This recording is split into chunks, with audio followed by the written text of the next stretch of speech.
کر کے صدقات جمع ہو گئے۔ بخاری شریف میں 3 مقام پر امام بخاری نے اس روایت کو نقل کیا ہے۔ صدقات کے کھجوریں اور چیزیں جمع ہو جاتی تھی، آقا صلی اللہ علیہ وسلم نے ایک کمرے میں اس کو رکھا تھا۔ حضرت ابو ہریرہ رضی اللہ عنہ کو اس پر نگران مقرر کیا۔ ابو ہریرہ کو فرمایا آپ نگرانی کریں گے۔ حضرت ابو ہریرہ رات کو نگرانی کر رہے، نیند آ گئی، سو گئے۔ تھوڑی دیر کے بعد دیکھا کہ ایک آدمی ہے جیسے گٹلی میں یا تیلی میں کوئی چیز ڈال رہا ہے۔ آنکھ کھولی تو اس کو پکڑ لی۔ کون؟ اس نے کہا میں بڑا غریب ہوں، بڑا مسکین ہوں، میرے بچے بڑے غریب ہیں، میں بہت مسکین ہوں، بہت منتیں کی۔ بولا یہ میں اس لیے لے جا رہا ہوں، میرے بچے بھوک سے مر رہے ہیں۔ حضرت ابو ہریرہ رضی اللہ عنہ نے چھوڑ دیا، چلا گیا۔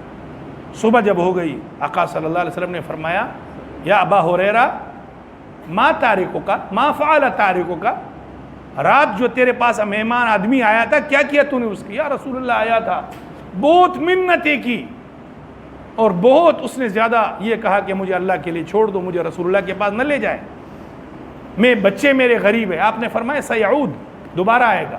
حضرت ابو ہریرہ نے فرمایا رسول اللہ، اس نے کہا میں نہیں آؤں گا، فرمایا سیعود، آئے گا۔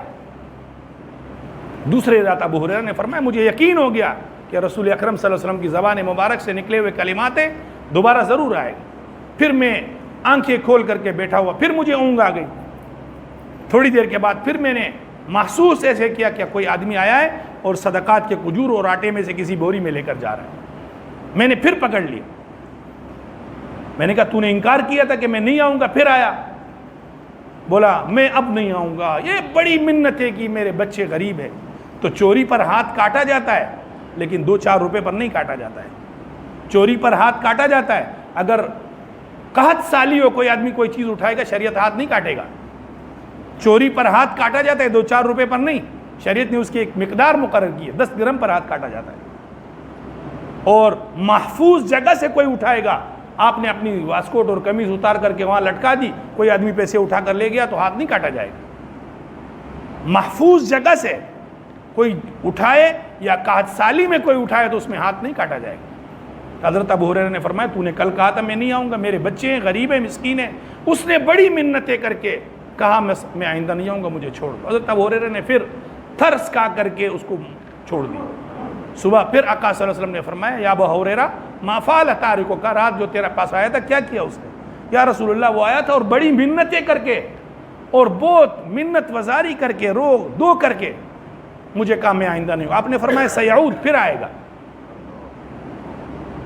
حضرت ابو ہریرہ نے فرمایا پھر مجھے یقین ہو گیا کہ ضرور آئے گا۔ پھر میں تیسری رات آنکھ کھول کر کے بیٹھا رہا، اب آئے گا اب آئے گا۔ پھر مجھے اونگ آ گئی، میں سو گیا۔ تھوڑی دیر کے بعد پھر محسوس کیا کہ ایک آدمی بوری میں کوئی سامان لے کر کے جا رہا ہے، کوئی سامان باندھ رہا ہے۔ میں نے پھر پکڑ لیا، میں نے کہا تو نے 3 مرتبہ کہا، اب تو تجھے میں ضرور رسول اللہ کی خدمت میں صبح لے جاؤں گا اور تیرے ہاتھ کٹواؤں گا، کیسے روزانہ تیرے بچے بھوک سے مر رہے ہیں۔ اس نے کہا بھائی بات سن، میں تیرے کو ایک چیز بتاؤں گا، وظیفہ ایک چیز بتاؤں گا بخاری شریف میں، تو مجھے چھوڑ دے، اور جب تو وہ پڑھے گا تیرے پاس میرے جیسا آدمی نہیں آئے گا۔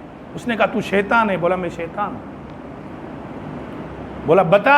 تو اس نے کہا تو آیت الکرسی پڑھ کر کے جب تو پڑھے گا تو تیرے پاس، تیرے گھر میں، تیرے پڑوس تک میں شیطان اور جنات نہیں آئیں گے۔ صبح جب آ گیا رسول اللہ نے فرمایا کیا ہوا؟ فرمایا رسول اللہ آیا تھا، میں نے پکڑ لیا لیکن اس نے مجھے بولا یہ آیت الکرسی۔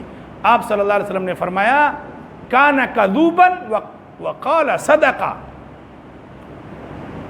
تھا بڑا جھوٹا لیکن بات سیدھی کر گیا۔